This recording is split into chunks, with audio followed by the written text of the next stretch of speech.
Welcome to the Arsenal show. We are live, and it is a sad day. Arsenal are officially out of the Carabao Cup. They lost 2-0 to Liverpool in the semi-final second leg. A valiant effort, but in the end, nowhere near enough to take on a Liverpool at full strength. Well, not full strength. A take on a Liverpool and in their pomp, which they got into in the game in the underrated player. Top draw, as he always is against Arsenal, and Trent Alexander-Arnold comes to haunt Arsenal again. I'm joined by my co-host, Steve K. How you doing, Steve? Yeah, how you doing, mate? Good. Let's get straight into it. What's your thoughts on the game? I thought it was disappointing for a start-up. I thought tonight, for the first time in quite a few games, we looked tired, looked knackered. Players on the pitch that really didn't have any bite. Arteta at the beginning of the game said that none of them had any training for so many days, and that was an understatement. You could see that with at least 4 or 5 of them. Mm-hmm. And there wasn't no punch. There was no go. There was no vigor. There was nothing tonight. And we got beat by the better side. I felt that we lacked experience, that we lacked that older head. As I was watching the game, I felt that there was too many. We've got a lot of young, fantastic players and stars of the future, but it certainly lacked those experienced heads on the pitch, and I was quite surprised when Lacazette got brought off. But then they brought Thomas Partey on. Well, that didn't go well, did it? But he's not really someone I would call a hold head, an experienced player. And I think it showed tonight. There was no one really who stepped up to the plate. And when we went 1-0 down, I didn't feel like we could get back in it. Mm-hmm. And I felt that for a long while. But yeah, we got beat by the better side, and yeah, we just have to take it and move on till Sunday. Yeah, we are going to have to. But it will be without Thomas Partey, which is a very, very frustrating. That is ridiculous. Ridiculous. He was obviously desperate to play, but he's come on and he's given away 2 yellow cards in the space of about 5 minutes, which is not good at all. Poor play by him. The first one, a little bit dubious, but the second one, you can't even deny that. It's a definite yellow card. And on his second booking, he should have been a lot smarter there. Let's get straight onto the player ratings. Aaron Ramsdale. The second goal, I didn't think he was at fault. Was he at fault for the first goal? I'm not too sure. I'd have to see it again. It seemed to roll, and it was very close to him. I'd have to see it again. Other than that, he was pretty sturdy. But as I said, I'd have to look at the first goal again, because it just seemed a bit close to me, but close to where he was. But there was a deflection, and it just seemed to bobble. So that confused him. So I'm going to be kind to him. I'm going to give him 6. All right, Aaron Ramsdale with a 6. The first goal, I just think it took everyone off guard. He's making that run one way, and he's scuffed it. He's not hit it with any sort of power. He's come off the side of his foot, and he's got the goal. I'm sure Ramsdale will look at it all day long and think he could have got it, but I don't think anyone's anticipating that ball's going to go the way it did, which is a bit frustrating. Johnny says we were lucky not to lose 4 or 5. I mean, yeah, it's Liverpool, isn't it? It's like they're always going to get chances against us. Partey's last tackle was still in baggage handling. Yeah, it was late. It was a terrible tackle right on the top of his foot. I've probably seen referees give that as a red. Would have been harsh, but yeah, definite yellow. We had freaking Tomiyasu playing at right back tonight, and it was not Tomiyasu. Yeah, people digging out Cedric, eager for Tomiyasu to come back, which he was always going to come back in. But yeah, you could tell he was definitely rusty. Kieron Tierney. Yeah, Kieron Tierney. I thought Kieron Tierney done all right tonight. I thought he played quite well. There wasn't a lot, that he did wrong. Again, it wasn't a game where he could get forward. So we never see that part of Kieron Tierney's game tonight. He was trying there. He was buzzing about. He was trying to get forward, but he was getting pinned back a lot all the time.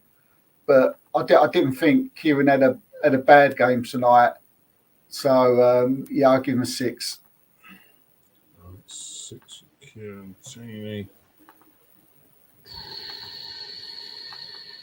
Tomiyasu. Yeah, Tomiyasu. Yeah, I mean, he didn't have the greatest of games tonight. I thought he was a lot better in the second half than he was the first half. The first half, he was giving the ball away, making mistakes, and looked rusty. And you could tell that he wasn't match fit, but needs must, and that's why he was brought in tonight. But yeah, he was unfit, and he gave the ball away at times. And he just wasn't quick off the mark like he normally is. Normally he's on it. Normally he's looked very lethargic tonight for me, Tomiyasu. And it just wasn't one of his better games. So yeah, I'm gonna give him a 5. Yeah, before we go on, if you are new to the show, smash that like, smash that subscribe. If you're watching on any other of those platforms, come over to KS1 TV, hit the subscribe button and join in the chat as well. Yeah, Tomiyasu, not a good game for me. You could tell he'd been off, I think he'd missed 3 games, and you could tell off the pace in the first half, misplaced passes, poor touches. But as you're saying, with the lack of depth in positions we've got at the moment, these players have to come in and play because they've got to be ready for the next Premier League game. And we've got to get a match sharp. So if we've had to bring him in this game in normal circumstances, it might have been a bit too early. Then so be it. The main goal is trying to push for this 4th spot. Gabriel. Yeah, Gabriel. He got a few tackles in, but look, let's face it. When Joe got the ball, he was, I was worried. And again, Gabriel was another player tonight. I thought was slow off the mark on many occasions, but he got a few blocks in. Yeah, Gabriel looks off it for me tonight. It's not often we say that, but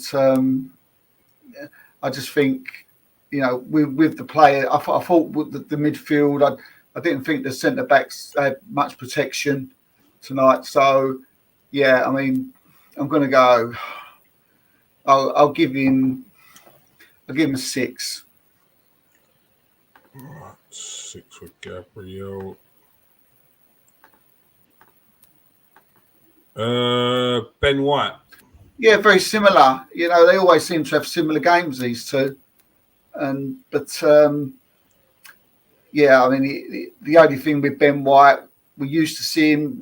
We expect to see the things from Ben White that we go on about every week. I thought, to be honest with you, I thought Ben White was better than Gabriel tonight. Again, and that's about the third, fourth time, and I've lauded Gabriel as the next Van Dijk, but for me, Ben White's been the better player in a few games recently. But it was. I'll give him the same. Give him a 6. 6 for White. Yeah, he tried to make it happen. It got a bit frustrating, I can't lie, with some of Ben White's and Ramsdale's long balls. It's just like it's landing on Van Dijk's head every time, and we've got Lacazette up top. Like, that's not the best way to get that ball to our forwards. Yes, you've got to beat the press. Yes, you've got to get over that first line of the press, but you're absolutely slamming it like the other side of the pitch. It was just frustrating. Sambi Lokonga. First half, he was absolutely awful. I thought he was awful. I thought he was better in the first half, but Arteta must have had a word with him, and he did get better. But he just lost that midfield battle. You know, I mean, he had a young kid in the middle there, and he had, you could tell, you know, that he was sort of higher in quality than what Sambi was tonight. As I said, he did a good ball, but you know, that was one good ball in the whole game. You know, we want him to be that midfield general, and you know, we don't need Sambi Lokonga to be spraying balls left and right. That's not what we want to do. We want to see him controlling midfields, getting his foot in, winning tackles, playing the ball off. But he never done any of that tonight, and I'll give him a 4. But he was better the second half. I'll give him that. He was better the second half. He was on a 2. He was like, by the end of the first half, he was on a 2 for me. So he improved to get a 4. You can see why Arsenal need to bring in another central midfielder, because Sambi Lokonga is probably played more games this season than he would have expected. The gulf in quality between Partey, Lokonga, Xhaka, Lokonga is a couple of years away, 3-4 years away. Experience, quality, a lot, consistency. As is the gulf between Lokonga and Patino. There's no in between in that central midfield, and it needs someone in there as well, because we're not going to have a season where Xhaka doesn't get a red card, Partey doesn't get a red card, that both of them don't get injured. It's not possible. Like, it's just not going to happen. So, and to have the Lokonga as your backup central midfielder, and then on top of that, like, no one. I mean, El Neni, yeah, there needs to be another player in there, 100%. Martin Odegaard sat in central midfield today. First half, best player by a country mile. Absolute. I felt sorry for him the second half because he didn't get hold of the ball as much. But look, this for me, this guy is. Well, I won't swear. I'll say another word. This guy's the nuts. When he gets the ball, he was buzzing all over the place, getting his foot in, spraying balls left, right, centre. He just conceded passes before anybody else. And for me, he was on a way for a 9 in that first half performance. You know, he was put in a position where he's not used to playing, and he, for me, he done his job, and he could come out of tonight's game, you know, with his head held high, knowing that he performed and did well. The problem up front was the front again. It's the same thing we talk about with Odegaard. Players like him look up and they want to see runners. We haven't got runners, you know, and that's what he needs. And if we can get a player who can make them runs up front, then we have got a diamond on our hands. One thing that I've noticed tonight in the last few games is that Martinelli and Saka, as much as we love them, right? They hug that touchline too much. They don't move from the touchline. They stay there. They never. If Odegaard gets the ball, right? They're always on that touchline. I was watching them tonight and made a point of it. I want to see them go in, and come in and make that run for Odegaard to play through. Yeah, no use playing Lacazette through because she ain't got the legs. But all the time they're just like wingers, like a winger. And it's all right being a winger if you've got a centre forward scoring you 30 goals a season. If you haven't got that, you've got to keep making these runs. And when you've got like a top player like Martin Odegaard who can, put a ball on a 10-piece, you've got to be doing that. So yeah, I'm giving Odegaard an 8 tonight. 8 for Odegaard. Go on. No, I'm just going to. It's just something that I noticed so much tonight. With Martinelli and Saka, how they stay on that wing too much. How they just hug it.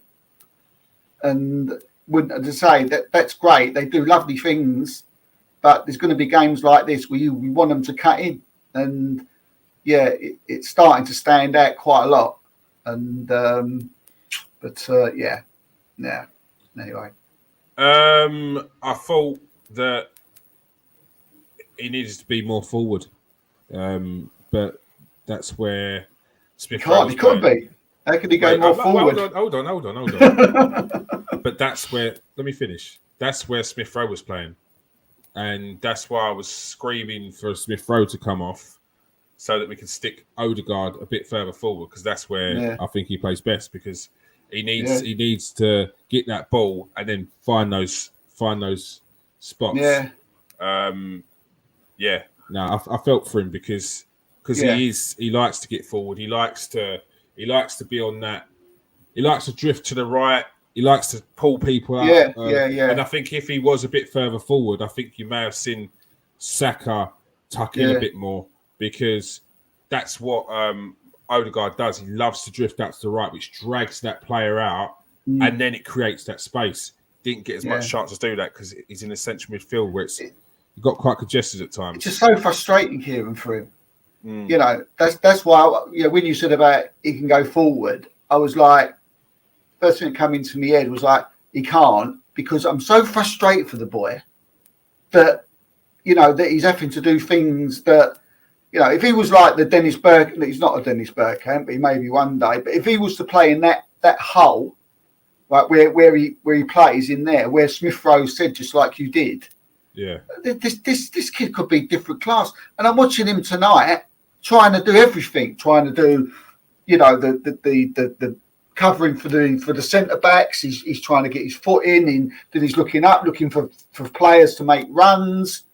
And it's just like he's working so hard, and it's like he needs some help. And I've said it for so long now, When Lacazette, great, Lacazette, brilliant, he's done marvelous. But we've said it how many times, Kieron? He ain't going to do that every week. He ain't going to be running like that the whole season. And I think tonight showed you that he can't run the whole season. That's why he got pulled off, because his legs have gone. All right. Emil Smith Rowe back for the first time in about 4 or 5 weeks. Groin injury, I think it was he had. Plus COVID. And it looked it. Yep, definitely. And it looked it. And we love Emil Smith Rowe. And he'll be back. And he'll be in that England squad. And he'll be one day, arguably, Arsenal's best player. Tonight, he was just non-existent. He might have well not been on the pitch. He did nothing. Absolutely nothing. The whole game, he was puffing and blowing. And, there's nothing I can really find that's good to say about Emil Smith Rowe tonight, I'm afraid. He looked like he'd even put on a little bit of weight again. He just looked tired. Yeah, he just looked. Yeah, he just wasn't. He was not, inconsistent tonight. So yeah, I've got to give him a 3, I'm afraid.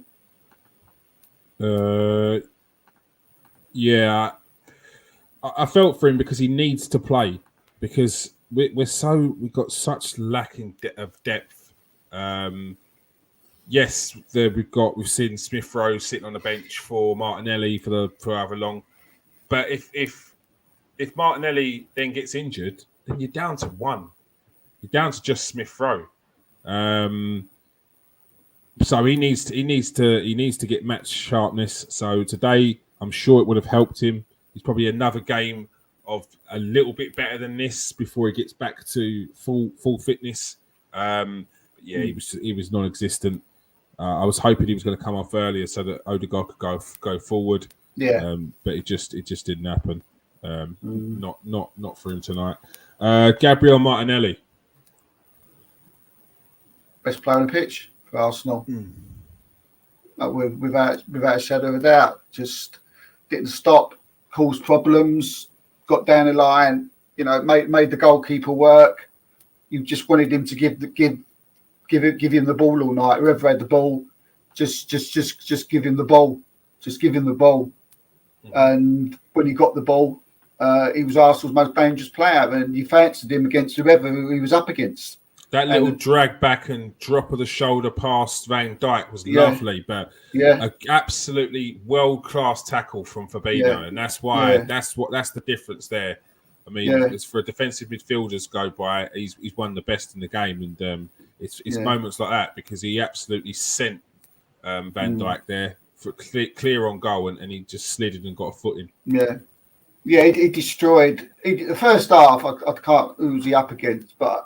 The right-sided players had an absolute nightmare against him.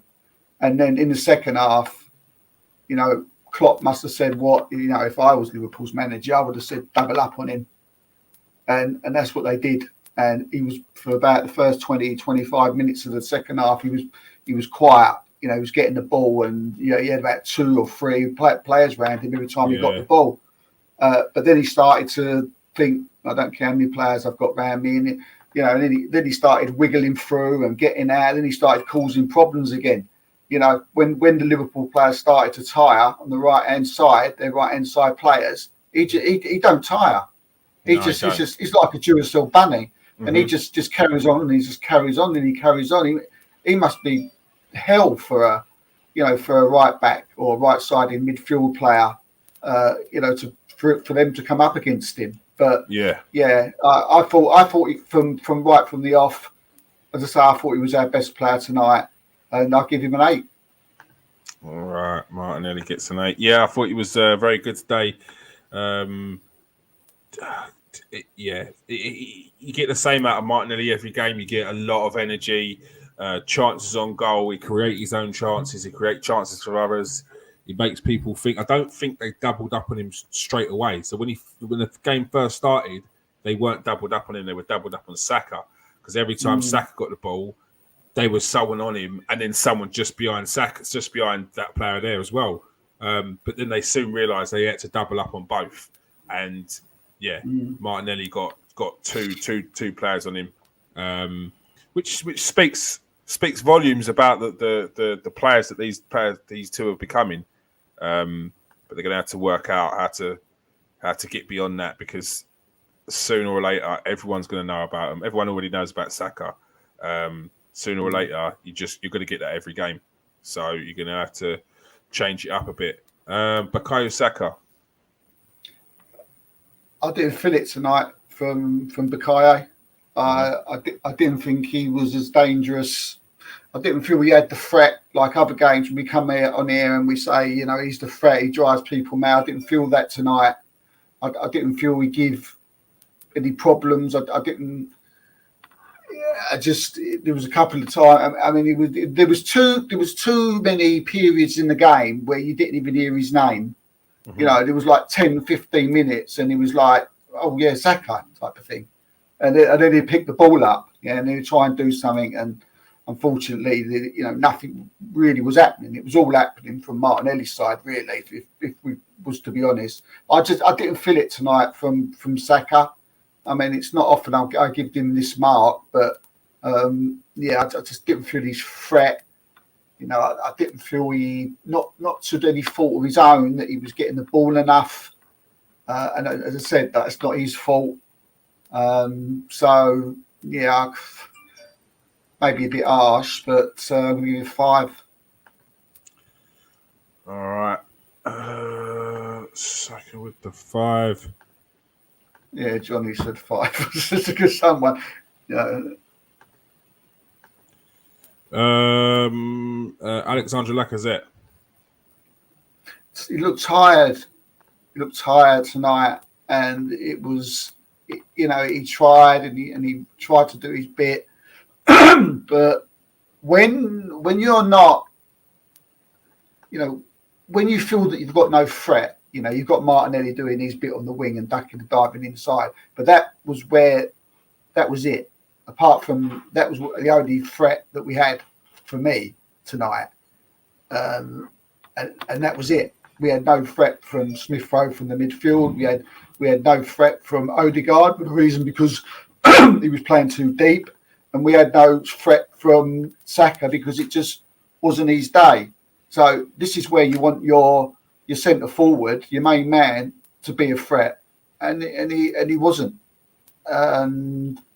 So, and I think it goes to tell again, like, you know, we know we need a centre forward, and so I think one's got to come in January. I think for us to get top 4, I think we do need to get. I don't think we can go on with like Lacazette because it's he'll have a few good ones and then he'll have a bad one. But I mean, I like to see his shot ratio, you know, over the last few games or whatever. But as much as he's played well and he's an influence to the young players, you know, we need him to start scoring some goals and for us not to keep relying on our midfield players. And he ain't going to be able to do that. I just thought he looked tired tonight. And, yeah, I'll give him a 5. Yeah, there wasn't too much coming from Lacazette. Moments, and the biggest moment is the one where he was on goal. And he's got to do better there. He's got to make the keeper work. He's got to put it on target. Yeah, I'm not gonna get into Lacazette. He's been in good form, and I can understand. Yeah, he's played more games than he's probably played this season, and he's played since that season. He had an absolute belter and hit like 15 goals, 15 assists. Yeah, he's yeah. Can I ask a question? Do you think we can get top 4 with him, with that front 3?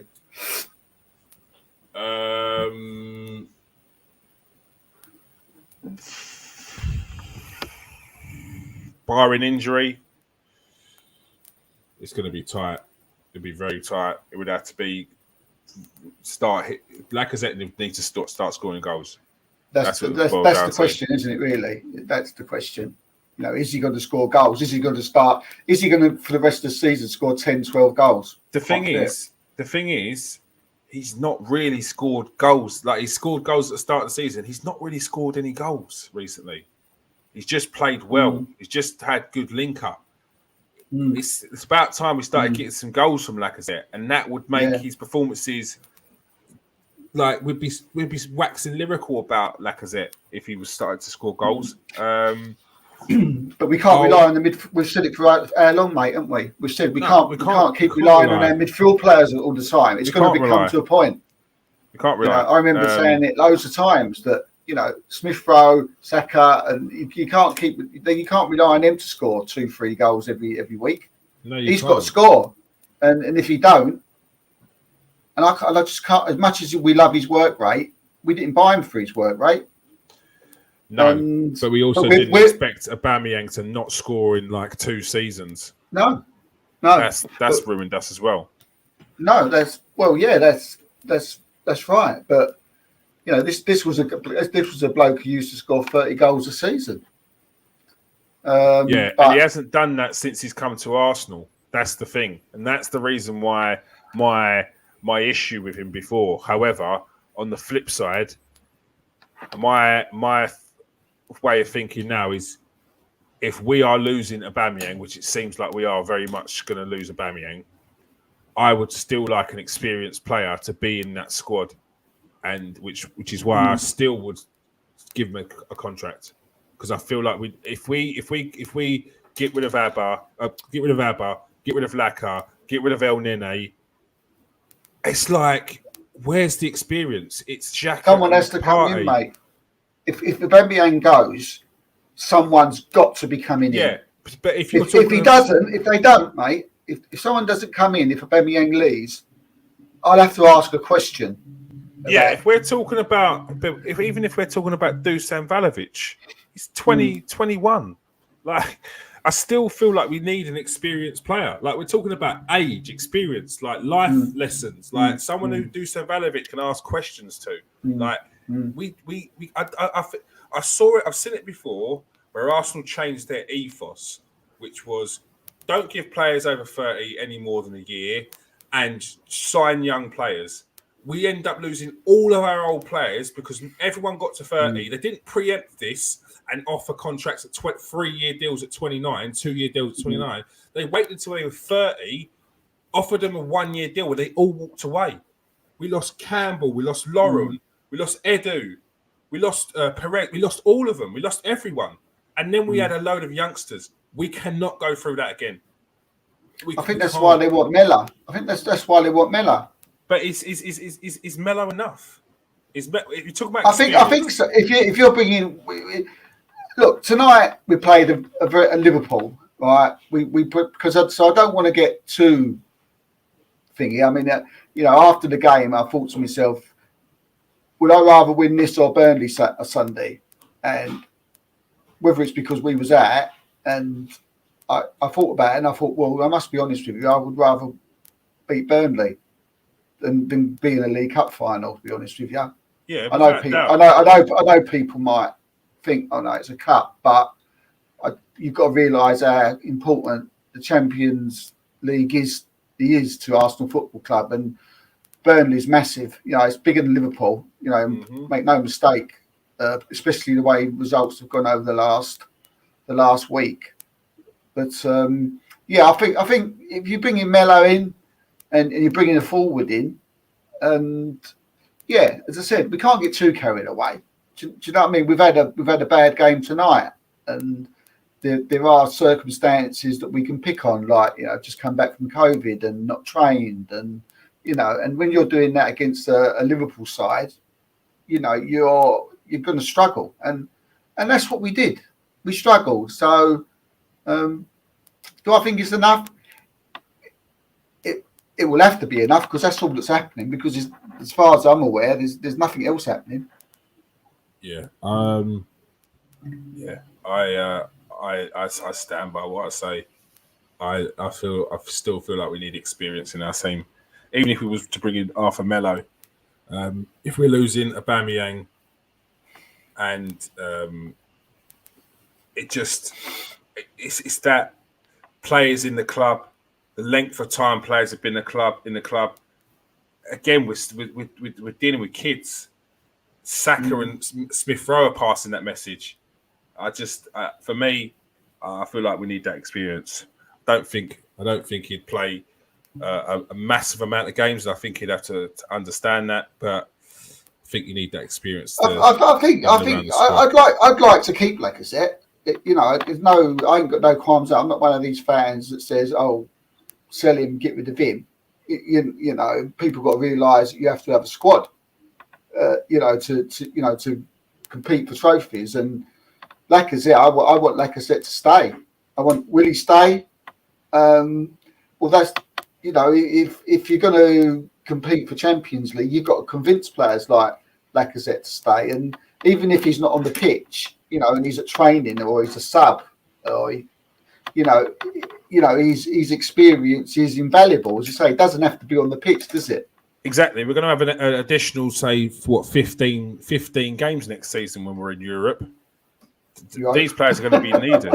These players are going to be needed. Yeah. It's like, these players are going to be needed. Plus, if you get an injury, you're down to John Jules, because no doubt Balogun will have a full season on loan. I'd hope to think. Thomas Partey. Came off the bench, got 2 yellows, got sent off. Nothing. And that's a score. That's not nothing that I can't score him. I mean, that was... What can you say about it? He's come off the bench. As you said, the first one was a bit dodgy. Same thing with Xhaka the other week. And he's come on and he's done that. And possibly lost us the game. But yeah, it was a sending off. It was a send. If the first one was a yellow card, then the second one certainly was a yellow card. I mean, his argument that it was could have been a straight red, but what can you say? He just come on and went off, and that was it, mate. So can you score him? Well, I give him a 1 for the fact that he came back and showed a bit of grit to play after his disappointment in AFCON. But I don't really care about AFCON. I play about Arsenal. Eddie Nketiah. Nah. How long was he on for? I don't know what he was on for. I can't 3? remember. 3. 3. Mikel Arteta.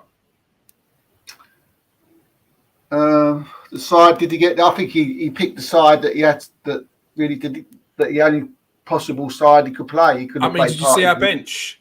A combined age of about 35. It was all kids. Thomas Partey and Eddie Nketiah. Yeah. Eddie Nketiah's still a kid. It was all kids. Salah on there, Patino on there, Hein on there. Is it Berwick? Another kid. It's all kids, and some of these are under 18s. Yeah. I thought taking away the fitness and that they was been ill and stuff. You could say the players weren't great tonight, but I can only give them a 5 tonight. I thought the Lacazette substitute was weird. Especially all the time when I'm thinking to myself, we need more experience here. It's showing we need someone to grab hold of them. I'm talking to myself like. But do you think he's taking him off? And then he took him off. But you think he's taking him off because he's thinking Burnley? What time does he come off? Do you think he's already thinking about that game on Sunday? Yeah, I mean, but was only 1-0 down, weren't we? When they brought him off, and then Partey come on and then cocked it up altogether. I might be wrong, but if you're 1-0 down, if you take it off your main striker, and it's a bit weird, but it wasn't. Yeah, I think as much as we love Lacazette and how well he's played, I mean, for us to be wrapping Lacazette in cotton wool for the game against Burnley just shows how desperate we are for striker, I think. Yeah, no, it was already 2-0. It was already 2-0. That's no slant against Lacazette, by saying that. But to wrap Lacazette up in cotton wool because we need him Sunday, just shows how desperate we are, I think. For a striker. Let's go to the comments quickly before we go. Who said you can't win anything with kids? He was wrong, but we all know we need strengthening. But they didn't win it with just kids, Donny, did they? Because they had players like Gary Pallister in the team, Roy Keane in the team, Peter Schmeichel in the team. Yeah, the core may have been kids, but they had it littered with experience. So Alan Hansen was wrong. You can win it with a balance. One I saw earlier. We're talking one game. Do you know what I mean? Let's get it. You got to put, when you lose games, you have to put things into context without getting too carried away, especially straight after a game. You have to look at it for what it is. Yeah, we know our players have just come back from COVID. We know they're injured. We know we're short. We've got a load of kids sitting on the bench. We've got nothing there to say we can change the game. Yeah, we're playing probably one of the top 5 teams in world football. So come on, we've got get it. Have a think. Let's not think because we've lost this game. Oh, it's the end of the world. Oh, it's the end. You know, I've heard it too many times before. I've heard it so many times before where we lose one game and then the whole fan base just goes absolutely crazy. They lose the plot. Arteta this. You know, I wouldn't mind be sitting where we are now, you know, in this position. Does not making top four constitute as a failure for Arteta now? No, I'll answer that. No, What's it got to do with top four? What's this got to do with top four? Wait. No, it doesn't, because that wasn't the expectations at the start of the season. Anyone that wants to tell you that top four was the expectation, or two, the bar at the start of the season is definitely lying. They would have changed their mind halfway through. But I still wouldn't say that it'd be disappointing. Like you get disappointed, just like we're disappointed tonight. Did we expect to beat Liverpool when we got this draw in before the first leg? No, we didn't. We didn't expect to beat Liverpool, but we're still disappointed that we didn't beat Liverpool. And it'd be the same if we didn't get top four. If Arsenal didn't get top four, I'd be disappointed, but it definitely wouldn't class as failure because it's all about getting into Europe this season for me. So as long as we can do that, and do it well, obviously, don't just fizzle out now and then scrape a 7th spot Conference League. Like, let's carry on. Let's pick up the form. Because we haven't won in 2022, but we've put in some good performances, especially against Liverpool and against Man City. So we should take solids from those and move forward. Yeah, I mean, this is football. You know, this is, again, I keep saying it. It's one game of football. You know, it's a game of football. You know, loads of things happen in a game of football. Loads of different scenarios. You know, you have to put into context who you've played, who you've got on the pitch, what type of game it is, how many injuries you got, what teams out there.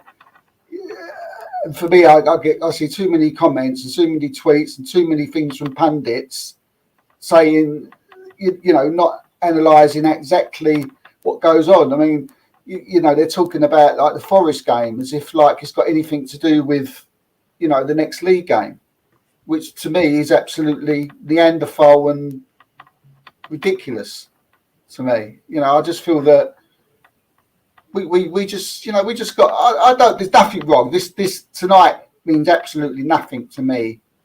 You know, we win against Burnley, we go back top four again, and I'll still say the same thing, that I just think we need 2 players for me, and I think we'll walk the top 4 personally. Yeah, I think we'll walk it. I'd be disappointed if we didn't sign. Johnny says I'd be disappointed if we didn't sign anyone in the window. I think everyone would, because it would give that room for, like, what if things didn't go right towards the end of the season. And we don't want to be there. We don't want to be a what if, because we're in a position where we wouldn't have dreamt of this at the start of the season. So we don't want to think, oh, we could have pushed in January, and if we would have got a signing over the line, we may have been able to sustain this form towards the end of the season. We don't want to be looking back, get a few injuries, and know that it was going to be a struggle and start dropping points to some of these teams that we shouldn't be. That's again, like people have got to understand how difficult it is to bring players in January. You know, the reason why we can't get Velovic over the line, because he's worried about what's going on in the summer. Yeah, if it was in the summer, it'd be a totally different thing. The Velovic deal's done. It's finished. Done. Just up to Velovic. You know, that's all it is. And Mela is difficult because he's already in the contracts, and they need to get another player in because Juventus are halfway through a season. Fiorentina are halfway through a season. Every single club on the planet is halfway through a season. So they don't want to get rid of players unless they've bought some in, so that you can you have that player. It's got the fact that Arsenal are not trying. They're you know, every club's trying their hardest to try and get players in, but the other club on the other side of the foot have to bring someone in, to replace that player. And that's because it's January. It's different summer. Yeah, it's a chain. Juventus need to bring in someone for Arsenal to bring in someone. Let's hope they can do it before the January transfer window shuts. Because as I said, we don't want to be looking back and thinking, what if when we have a few players out? Like in the situation we're in now, we've got 0 central midfielders, at least for the next 2 games. And then we'll start to get our players back. All right. Thank you, everyone who has joined us in the chat tonight. Johnny, Garth, and Calesto. Good to see you in there. New Tony Graves is in there as well. Thank you for joining us. Please smash that like and smash that subscribe. Thanks for joining us tonight, Steve. Cheers, mate. Pleasure. All right. Peace out, people. Stay safe. Unlucky, Arsenal. Wash your hands.